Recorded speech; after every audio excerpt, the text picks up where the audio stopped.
Assalamualaikum warahmatullahi wabarakatuh. Halo, selamat pagi teman-teman semuanya. Oke, nah spesial nih buat kita semua di materi ini ya. Nah, kalian tahu tidak materinya apa? Materinya adalah tentang bab nikah.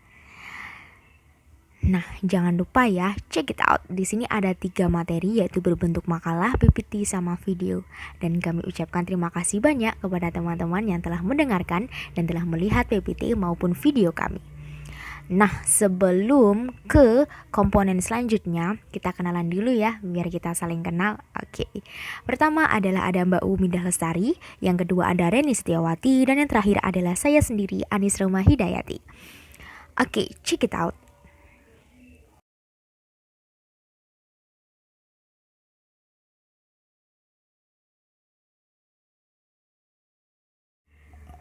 Nah, kita udah disambut nih. Yang pertama kali ya, yaitu definisi. Definisi dari nikah. Nah, kira-kira apa ya definisi dari nikah? Nah, kata nikah berasal dari bahasa Arab yaitu nikahun, yang merupakan masdar atau kata asal dari kata kerja nakaha, yang sinonimnya dengan tazawwaja. Adapun di dalam ilmu fikih, nikah dikenal dengan zawaj, yaitu akad yang jelas yang diucapkan oleh calon mempelai pria atas rukun-rukun dan syarat. Para ulama fikih yaitu yang terkenal dengan 4 mazhab, kalian tahu kan 4 mazhab itu apa aja? Yaitu Syafi'i, Hanafi, Maliki, dan Hambali. Pada umumnya mereka mendefinisikan perkawinan pada akad yang membawa kebolehan atau bagi seseorang laki-laki untuk berhubung badan dengan seorang perempuan. Nah, di dalam nikah tersebut, lafaz nikahatun atau kawin atau makna yang serupa dengan kedua kata tersebut. Dalam kompilasi hukum Islam dijelaskan bahwa perkawinan adalah pernikahan, yaitu akad yang kuat atau mitsakan golizon untuk mentaati perintah Allah dan melaksanakannya. Hal tersebut merupakan ibadah. Dari sini sudah tahu kan apa sih pengertian dari nikah itu? Oke.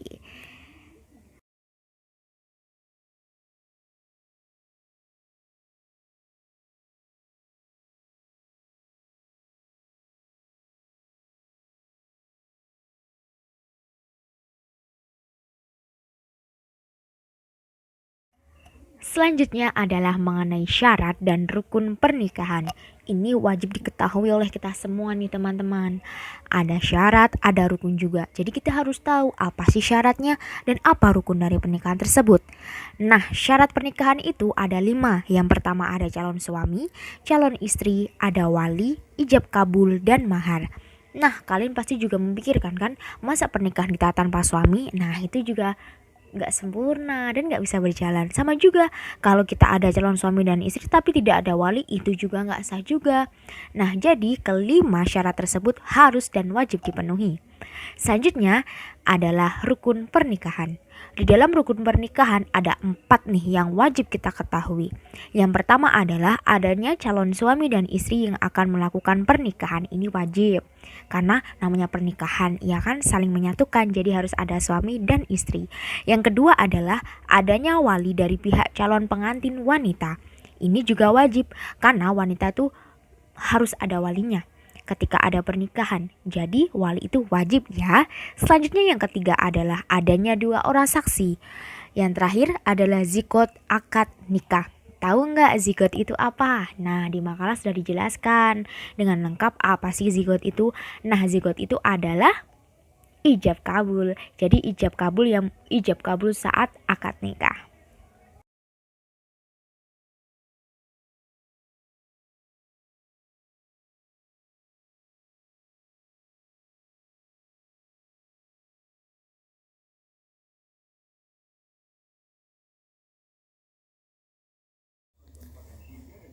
Nah, selanjutnya yaitu rukun pernikahan.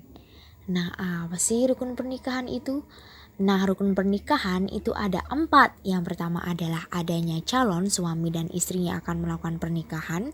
Selanjutnya ada wali dari pihak calon pengantin wanita. Serta yang ketiga adalah adanya 2 orang saksi. Dan yang keempat adalah zikot akad nikah. Nah, dari keempat tersebut wajib dilakukan dan harus beruntun. ketika akan mengadakan pernikahan memang harus ada calon istri, harus ada calon suami, kemudian ada wali dari pihak wanita, serta adanya 2 orang saksi, dan yang terakhir adalah zigot. Tahu gak sih zigot itu apa? Zigot itu adalah ijab kabul. Gitu ya teman-teman. Oke, selanjutnya yuk kita bahas di chapter selanjutnya. Oke, kalau tadi kan membahas tentang definisi, syarat dan syarat dan ini ya, syarat-syarat pernikahan. Nah, selanjutnya adalah pembatalan pernikahan. Wow, apa aja sih yang membuat pernikahan itu menjadi batal? Nah, di sini ada 2, yaitu pernikahan yang melanggar larangan bersifat abadi alias lama dan selamanya, dan yang kedua adalah melanggar larangan yang bersifat sementara atau masih bisa diperbaiki. Nah, yang pertama adalah pernikahan yang melanggar larangan yang bersifat abadi. Tahu nggak artinya apa? Yaitu yang berkaitan dengan hukum agama dalam pernikahan, maka pembatalnya bersifat abadi. Selanjutnya yang kedua adalah melanggar larangan yang bersifat sementara, yakni larangan yang ada kalanya berhubungan dengan hukum agama, kemaslahatan dan administrasi, maka pembatalannya bersifat sementara. Rata-rata dia nomor 2 ini banyak permasalahan di bidang administrasi teman-teman. Nah, kalau di bidang administrasi itu kan masih bisa kan kita perbaiki atau masih bisa kita rubahkan sesuai dengan kebiasaan kita. Nah, sama juga. Jadi di bagian poin kedua ini itu masih bisa diperbaiki atau masih bisa diperbaiki atau revisi gitu ya. Oke, selanjutnya di komponen atau di chapter selanjutnya akan dijelaskan oleh Mbak Reni sama Mbak Uumidah. Thank you.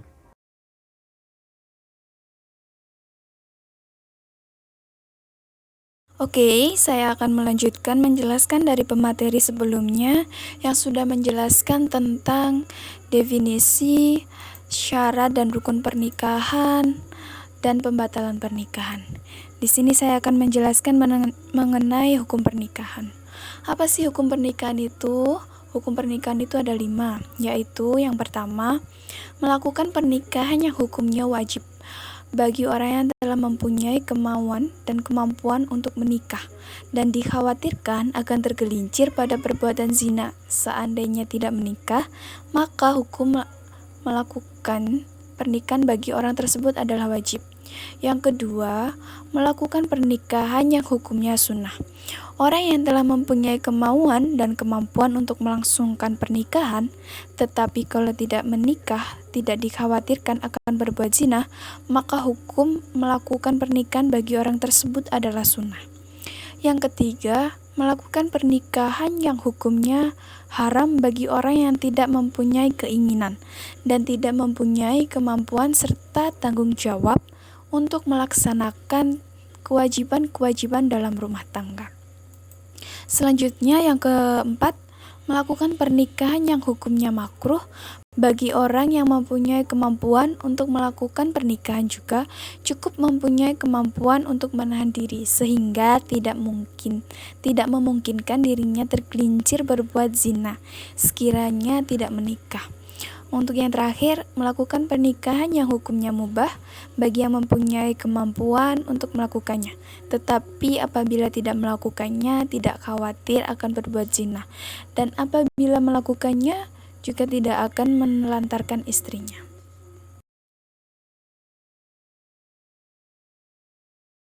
Seseorang melakukan pernikahan pasti akan memiliki tujuan pernikahan tersebut. Untuk apa pernikahan tersebut dilaksanakan? Di sini tujuan pernikahan menurut Islam adalah untuk memenuhi petunjuk agama dalam rangka mendirikan keluarga yang harmonis, sejahtera, dan bahagia.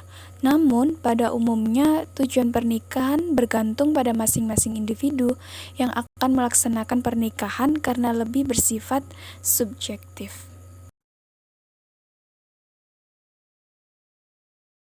Setelah dijelaskan dari mulai definisi, syarat, rukun pernikahan, pembatalan pernikahan, hukum pernikahan, dan tujuan pernikahan, yang selanjutnya adalah problematika nikah. Kelompok kita membahas tentang pernikahan wanita yang hamil di luar nikah.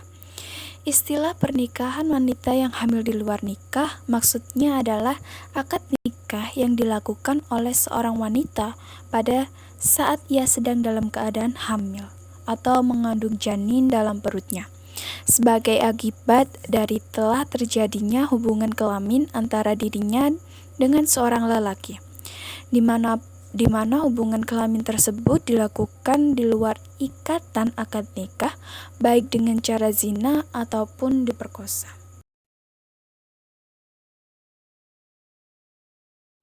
Assalamualaikum warahmatullahi wabarakatuh. Perkenalkan, nama saya adalah Uumida Lestari.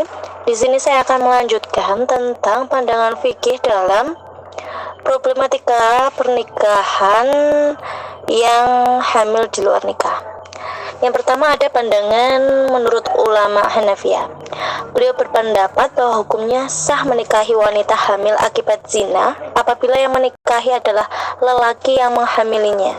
Alasannya bahwa hamil di luar nikah atau wanita hamil akibat zina itu tidak termasuk dalam golongan wanita-wanita yang haram untuk dinikahi, sebagaimana yang terdapat dalam surat Quran An-Nisa ayat 22 sampai 24. Lalu untuk selanjutnya, menurut ulama Malikiyah, beliau berpendapat bahwa hukumnya haram menikahi wanita pezina dalam keadaan hamil sampai wanita tersebut terbebas atau bersih. Maksudnya di sini adalah saat wanita tersebut sudah melahirkan baru boleh untuk dinikahi. Lalu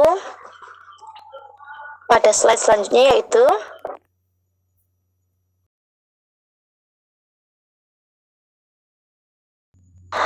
selanjutnya adalah menurut ulama Syafi'iyah. Beliau berpendapat bahwa hukumnya adalah sah-sah saja menikahi wanita yang hamil akibat zina.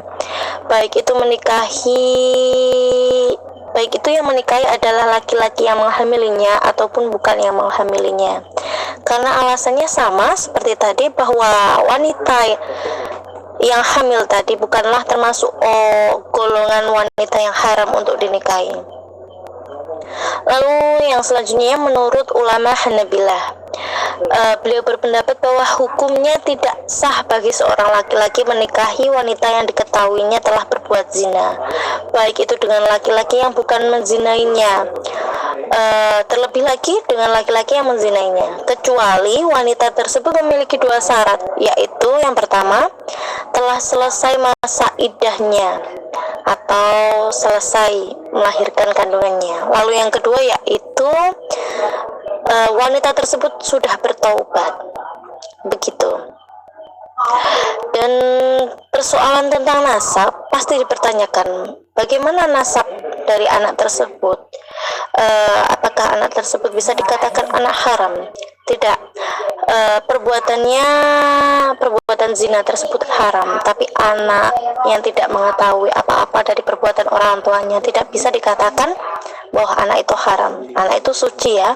Untuk selanjutnya bagaimana nasabnya? Ada perbedaan juga di sini. Menurut 4 mazhab ini, yaitu perbedaan yang pertama menurut Hanafiyah dan Syafi'i, beliau berpendapat bahwa akad nikah yang sah, anaknya juga merupakan anak yang sah selama pernikahan itu telah melewati masa 6 bulan sejak terjadinya akad nikah ibunya.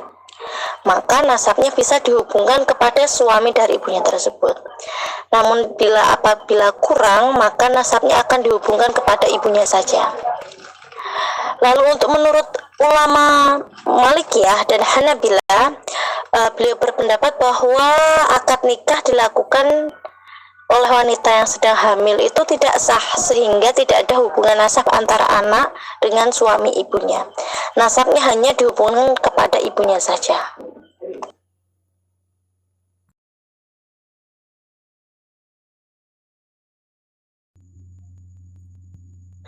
Lalu selanjutnya kita akan belajar tentang pandangan komplikasi hukum Islam. Di sini komplikasi hukum Islam berpendapat bahwa hukumnya sah-sah saja menikahi wanita hamil akibat zina bila yang menikahinya adalah lelaki yang menghamilinya. Jadi di sini komplikasi hukum Islam ini adalah penetapan hukum Islam sesuai dengan keadaan yang ada di Nusantara ini. Kesimpulannya begini, KHI atau komplikasi hukum Islam ini berpendapat bahwa wanita yang hamil di luar nikah hanya dapat dikawinkan dengan pria yang menghamilinya tanpa menunggu kelahiran si bayi dan tidak diperlukan kawin ulang sesuai dengan keadaan di Indonesia ya. Sehingga apabila perkawinan tersebut dinyatakan sah, maka anak yang dilahirkan dalam perkawinan tadi juga akan sah. Inilah yang menimbulkan banyak perdebatan oleh para ulama hukum Islam. Namun menurut saya dalam pandangan fikih maupun komplikasi hukum Islam ini sama-sama bisa diterapkan.